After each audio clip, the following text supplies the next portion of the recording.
Welcome to CloudRock Conversations, the podcast where we explore the ideas, challenges, and opportunities shaping the future of HR and finance transformation. I'm Ali Kennard, and today we're diving into a topic that's quickly moving up the agenda for organizations across Europe and beyond: e-invoicing. Now, for many, this is being driven by regulation and compliance, but the reality is it's much bigger than that.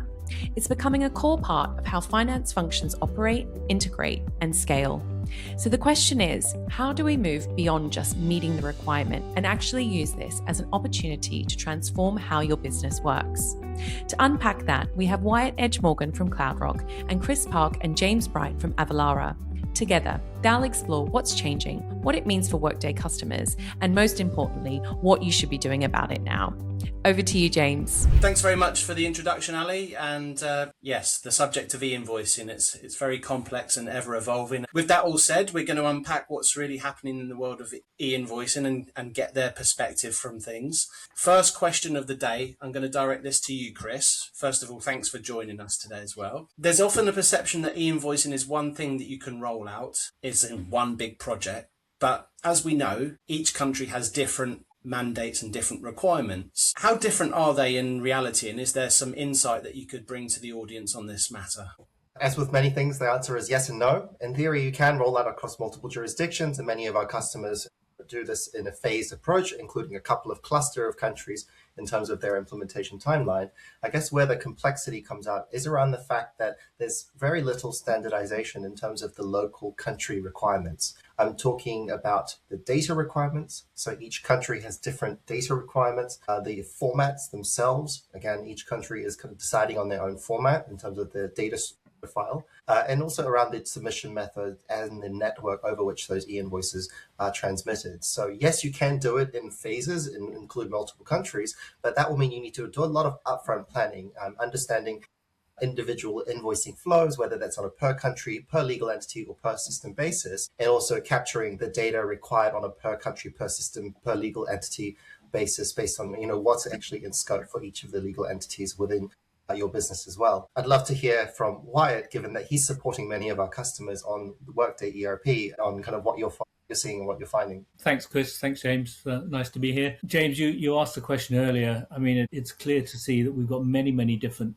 mandates, different methodologies in place, but also we've got many similar, but if you like, similar but different. So while there's been a history of autonomy in the way that the invoicing legislation has been going up over the many years, and I think there's been a move in the recent years towards some kind of alignment and standardization with a small s. Chris mentioned the files are never standard, but the principles and methodologies are coming close together. What's still rather annoying is that you do have the clearance models, you have the post-audit models, you have the real-time reporting models, all of which are implemented differently. And even where you do have similarities, like France and Italy, for example, they're still crucially different. So it's not possible just to take one model and move it into the next country. There's always an element of rework and revision and introducing flexibility into the model. But there's definitely a trend towards alignment, but not quite there yet. Okay, thank you. And look, this whole topic of e-invoicing, is this ultimately about enforcement by the tax authorities of the respective countries, or are there genuine other benefits for the businesses beyond staying compliant? This is one of my favorite topics in the electronic invoicing space, which is a carrot versus stick paradigm. It's true to say that legislation and the mandates are definitely driving the agenda. And it is frustrating sometimes to see clients saying, well, can we be live by a certain date? Whereas the way that we like to think about the invoicing framework is that there are benefits to be had that are beyond simply not getting fined or not being compliant. So to do with reduced reporting, to do with efficiency, standardized business processes, ensuring that knowing that the invoices are delivered on time. So those sorts of benefits that aren't spoken about much are more the carrot side of the equation. I don't think there's enough chat about it in the market, and I'd like to see more of it. Chris, your thoughts? I would agree. There's a bit of both. At the bare minimum, it is a legal requirement, right? So you have to comply. I would say in terms of some of the carrots that we're seeing in jurisdictions where there's been kind of voluntary encouraged adoption, like Australia and Singapore, we've seen governments kind of committing to paying earlier if you're invoicing the government, for example, through e-invoicing. In terms of some of the other carrots, again, even if it's not the mandate itself that kind of legislates a perk or a benefit, I'd say if you do these projects well, whether it's kind of having better kind of data standardization, having consistent like processes which have been overhauled to kind of catch up with 2026, then those business benefits that are meant to accrue with e-invoicing might be something that you can benefit from by starting early, by working with a partner like CloudRock. I think from my perspective, if you know that it's a legal requirement and that you have to do it anyway, you might as well do it well and accrue some of the benefits from a business efficiency, business insight, data insights perspective. I think it's fair to say any company who's coming to this for the first time, they'll be coming at it from a different angle, but the main similarities is obviously there's the compliance factor that's driving their initiatives here. But when organizations begin their e-invoicing journey, what do they most commonly underestimate in terms of the scale of the project and the preparation required? Why, obviously you're hands-on with the customer projects. Could you tell us a little bit more about that, please? Yeah, thanks, James. Well, the biggest problem, I think, is something we see quite often, which is because there's this buzz around technology enablement in the electronic invoicing space, these projects are often seen as IT projects rather than business projects. And what that tends to mean is there's a focus on the connectivity and the file formats and the XMLs and all these data standards that apply in these markets rather than the business and compliance components. The tax and basic financial business processes are as important to the success of an electronic invoicing project as the cables and the bits and the bytes and the file formats. We are seeing more of a focus on the IT than the business side, and I think that needs to change over the next couple of years. I absolutely agree with that. A couple of things that I see our customers, underestimate would be the amount of work that needs to be done upfront by you as the business as well. You can have the best consultants in the world, but you need to know where your own data sits, how data fields are being used within your ERP, and what your invoicing flows, AP approvals processes look like.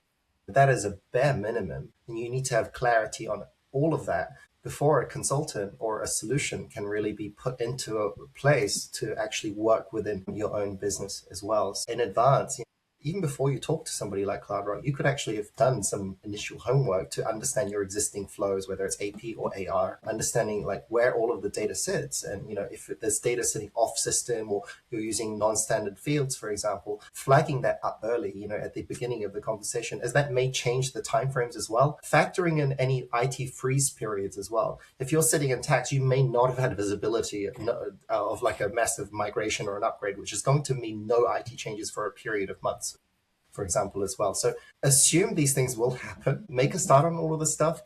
And also with data as well, making sure your data records are accurate, consistent, and complete. That almost always sits with the responsibility of the business as well. So please don't leave that to the last minute or expect the implementation partner like CloudRock to be sitting there updating all of your customer master records.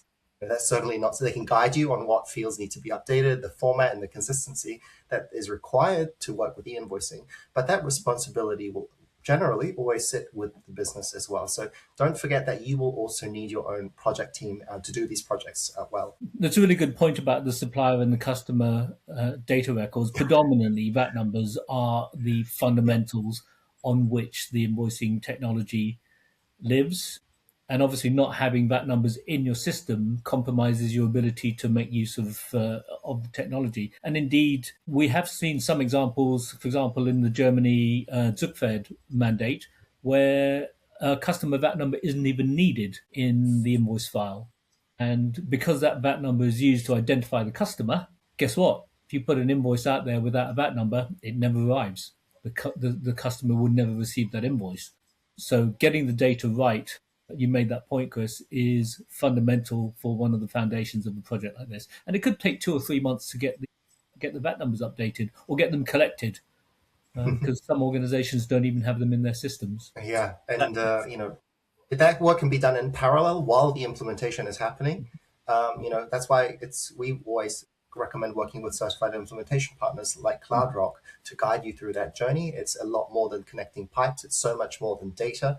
It's having that holistic view of your processes, going through and updating customer records and things. And it's actually why one of the features we've built within our e-invoicing product is a trading partner feature where you can look for trading partners on different networks, whether it's on PayPal or whether it's on the Saudi Authority network. And so it helps you with some of that data cleansing exercise. That's great. Thank you both. And it looks like you kind of already answered my next question, was what does getting the foundations right look like? And you mentioned area around obviously data preparation, ID preparation, Wyatt, on your side. But for clarity, if you're walking into the preparation stages of an e-invoicing project now, give us one or two key points from both of you each, just to say key foundations. Don't even begin about initiating conversations around e-invoicing until you've got these foundations in place. What would you actually specify as being the absolute starting point for these projects? I feel like Wyatt's going to have a better view because he's the one dealing with clients directly. I guess a lot of kind of what I mentioned. Also, have you a clear view on which mandates you are legally required to comply with?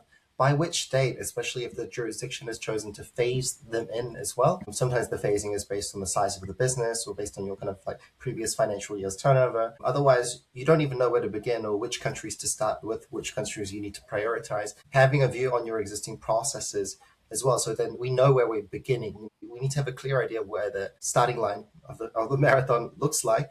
And then, Wyatt and partners like CloudRock can help you work out what the finish line looks like as well. And as I've mentioned before, if you get there early, if you start this process early, you're going to have like beautifully clean, consistent data. And, there's that broader question about if you've got beautifully accurate, consistent data for all of your sales and purchases, what could you do with that from a business insights perspective? And I wonder whether that's something, whether you use tools like Power BI to kind of draw additional insights, kind of views on your business as well. It doesn't even have to be in relation to tax. It could be kind of a business insights, finance, as to kind of what you could do with like beautifully clean data. I think, anyone who works in finance or tax, that's kind of the end goal, the thing that we always struggle with. We spend more time fixing data problems than actually being a tax professional or a finance professional. So again, if you do that work early, there's consistency as to the approach. Hopefully you're in a position to say, I've got time left before the go live. What can we do with all this beautiful data as well? And the other thing to mention, although we always go back to data as being the three fundamental pillars of success, one of the other suggestions we would make for an organization with operations in multiple countries is always treat electronic invoicing as a strategically important global common project. That is, have one model, have one partner, know when the mandates are and when you need to comply. You don't need to know all the details of each mandate. They are, to some extent, overly complex, but treat this as a single strategic initiative. Don't look at every country individually and say, right, what shall I do now? We've seen clients who have delivered point-to-point solutions while electronic invoicing projects have been ongoing, but country A doesn't know what country B is doing, so they know their legislation, they go on to do their own thing. A single coordinated strategic view of electronic invoicing around the world is, if you like, the other key point for success of an initiative like this. And Wyatt, from what you see, is it normally finance-led, IT-led, tax-led? Who normally owns it from the client perspective? Well, because of where these mandates come from, a lot comes from local finance, local tax, rather than through corporate finance, corporate local tax, so corporate tax. But I did say also before that a lot of these initiatives are seen as IT projects because they are to do with systems integrations. And that, incorrectly, in my view, positions it as an IT project rather than a business project. It needs to be globally coordinated, but specific requirements come out of local tax. So if you're the global CFO, you're the CIO, or you're the head of tax globally, then you should have good visibility on how this is being dealt with at a global level. Yeah, there should be somebody responsible for electronic invoicing around the world. We recommended to one of our clients operating in 100 countries in the world that they should appoint an electronic invoicing czar to coordinate that. That person doesn't need to do all the work, but that person needs to be on top of where the mandates are, coordinating with individual countries to make sure that the country strategies are in line with corporate. You mentioned, you've seen clients go with kind of deal with them as they pop up, play whack-a-mole for each country. What would be the downside of doing it that way, Well, so apart from the obvious of having multiple systems, multiple license fees, multiple service contracts, and inconsistent business processes, there's clearly a missed opportunity to leverage some of the previous work that's gone on. So, for example, if we assume And that's increasingly becoming the norm, that all of the invoice files that get generated are going to be close to the Universal Business Language standard. Then each successful country can leverage the work that was done in the previous country in the previous phase. If you're starting from scratch with a new vendor, with a new local country connection, all of that gets thrown away. All of that has to start over. So clearly there's an efficiency and investment perspective that is supported and aided by having a single global project. Wyatt, you mentioned the Universal Business Language. This is an open source standard around which we have built our own global e-invoicing solution. And we've designed the product so that it works on an ingestion of invoice data across any system, across any country. So we take it in one format, and then we manage the subsequent transformations to meet those local requirements as well as data validations. So from an implementation standpoint and from a data gap analysis standpoint, there is a significant amount of work that can be reused, if you've gone live with one country for our product. That's what I alluded to earlier, and when I said that you need the right partner to help you with this electronic invoicing journey. Ever since we first started talking to you, we've been positioning the way that we work with you, or the way indeed that Workday, the technology, works with Avalara, is that we need to deliver a single file format, and that is the Universal Business Language format, and pass that file over the fence to Avalara, and you guys do, frankly, the hard work. You guys are connecting to all the tax authorities. You guys are dealing with the local country specific fields. You deal with what I usually call the last mile. So we'll get the file to you with all the information that you need in a single format, or as close as possible in a single format, and you guys take care of the rest. And that's why we like working with partners like Avalara, because you guys will take the hard work and just push it over the fence. So Wyatt and Chris, look, obviously you've touched on some key points there, and obviously given how quickly mandates are evolving, this is not just today's problem, it's tomorrow's challenge as well. How are those businesses, how should they think about future-proofing their approach? You obviously talked about the type of solution you need to look at, having a wider strategy, putting the right person in charge of a steering committee, all of those things that happen, closely aligned with a successful project. But, what else? How do you future-proof this? Because we know that certain governments will change their requirements that are attached to their mandates, and, going forwards, how do you manage this? Because we know it's an ever-changing landscape. I really like Wyatt's idea of that e-invoicing czar. They might not be the ones necessarily picking the solution or delivering on the implementation, but they're the ones responsible for having overall visibility for a business in terms of what am I required to comply with and when. What are my existing invoice processes? Which solutions do I already have implemented, if any? We find that typically there's a couple of local solutions that were brought in, 10 years ago, and they're still running as is, for example. And, for my fellow tax people, I'm an indirect tax professional in terms of my background. We usually bring it to the table first because it's a legal requirement. But then sometimes I'm seeing tax people say, well, I've brought this to the table. Somebody's dealing with it. I can kind of forget about it. I would say, please don't do that. I would say, even if we are not the ones responsible for getting this delivered and working in time for the mandate, we are the ones who will deal with the consequences of this not being done well. Even if everything's plumbed in and invoices are flowing through, if the data is inconsistent from an indirect tax perspective, you are the ones who will be dealing with the consequences. So don't wash your hands of it. We might not be center stage, but don't forget that this has to be done well. That data work, which might not even be scoped in the implementation by the partner, by the way, a good partner should be able to tell you what to do. That really is what you need to be concerned about. Think about e-invoices as a tax return. And I think that's a really good principle or a way of thinking that should kind of put you in good stead when you're checking in on the project and you're being consulted on as it goes through. In the RACI, I'm sure there'll be areas where you are being consulted on and informed when things are changing. So for my fellow tax people, don't kind of assume that you've done your homework and you've told them and you can kind of forget about it. Because you made a really good point about invoicing being a tax return. Of course, increasingly, we are seeing pre-filled tax returns, pre-filled VAT returns as a result of the invoicing initiatives. And that in itself is one of the, if you like, the additional benefits that enterprises will receive when they uptake electronic invoicing mandates. But back to your question, James, in terms of the future proofing, and we always rely on the professionals to provide the advice on what's changing in the mandates. And once again, that's where you folks at Avalara come in, you have people looking at the mandates every day of the week. We don't. So when there were changes in mandates or changes in requirements for countries where we're already running projects or our clients are already live, we rely on you to tell us that. I mean, we don't always just, we don't get it all the time, but we do get a good quality stream of information.